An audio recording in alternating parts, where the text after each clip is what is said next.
Election commission ने हरियाणा और जम्मू कश्मीर के इलेक्शन का ऐलान तो कर दिया, लेकिन महाराष्ट्र में चुनाव कब होंगे इसके बारे में कुछ नहीं कहा। 2019 में हरियाणा और महाराष्ट्र के चुनाव एक साथ हुए थे। महाराष्ट्र विधानसभा का कार्यकाल भी 23 नवंबर को खत्म हो रहा है, लेकिन इलेक्शन कमीशन ने आज सिर्फ इतना कहा क्योंकि महाराष्ट्र में बारिश हो रही है, इलेक्टोरल रोल का काम पूरा नहीं हो पाया है, त्योहारों का सीजन आने वाला है, इसलिए वहां चुनाव की तारीखों का ऐलान बाद में होगा। महाराष्ट्र में भले ही चुनाव की तारीखों का ऐलान न हुआ हो, लेकिन सभी पार्टियों ने तैयारियां तो शुरू कर दी हैं। आज महाविकास अघाड़ी में शामिल सभी पार्टियों के कार्यकर्ताओं की बड़ी मीटिंग हुई। इसमें शरद पवार, उद्धव ठाकरे और नाना पटोले समेत सभी बड़े नेता मौजूद थे। भाषण हुए। सबसे पहले उद्धव ठाकरे बोले। उन्होंने ये सवाल उठा दिया कि चीफ मिनिस्टर का चेहरा कौन होगा। उद्धव ने कहा कि आज शरद पवार और नाना पटोले सबके सामने ऐलान करें कि उनकी तरफ से मुख्यमंत्री का दावेदार कौन होगा। उद्धव ने कहा अगर शरद पवार या नाना पटोले किसी का नाम लेते हैं तो वो उसे सपोर्ट करेंगे, लेकिन नाम का ऐलान आज होना ही चाहिए। उद्धव ठाकरे ने कहा यह कहने से काम नहीं चलेगा कि मुख्यमंत्री उसी पार्टी का होगा जिसके विधायक ज्यादा होंगे, क्योंकि यह फॉर्मूला वो बीजेपी के साथ आजमा कर देख चुके हैं। ऐसा नहीं होना चाहिए। अपनी पार्टी के ज्यादा विधायक जिताने के चक्कर में सहयोगी दलों के उम्मीदवारों को हराने में ताकत लग जाए। इसीलिए सीटों के बंटवारे से पहले तय होना चाहिए कि चुनाव किसकी लीडरशिप में लड़ा जाएगा। हाथ जोड़ून नम्र विनंती कि लोकसभा निवडणूक आपण आपसे हाथ जोड़कर विनती है। लोकसभा चुनाव में महाराष्ट्र ने एक सही रास्ता दिखाया है। अब इसे आगे बढ़ाने के लिए आने वाला विधानसभा चुनाव हमें जीतना ही होगा। ये बहुत जरूरी है।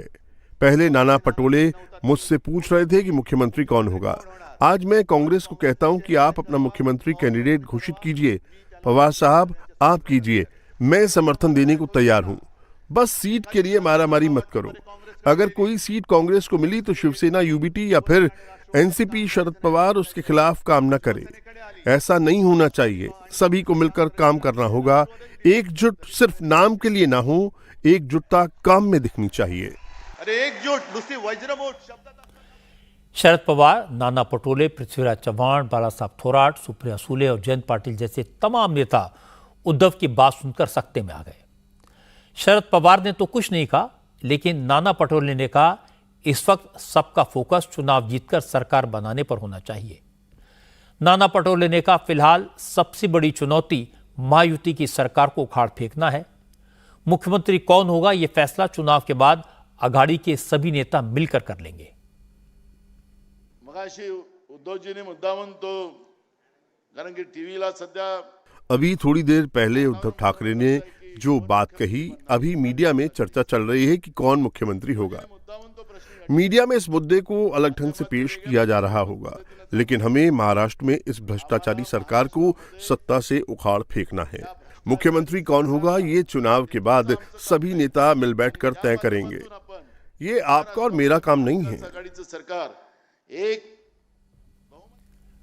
अभी चाहे ऊपर से देखने में लगता है कि उद्धव ठाकरे सीएम का उम्मीदवार बनने के लिए लड़ जाएंगे, शरद पवार किसी अपने को चाहेंगे और कांग्रेस ज्यादा सीटों की डिमांड करेगी, लेकिन चुनाव से पहले इस तरह की पैंतरेबाजी नेचुरल है।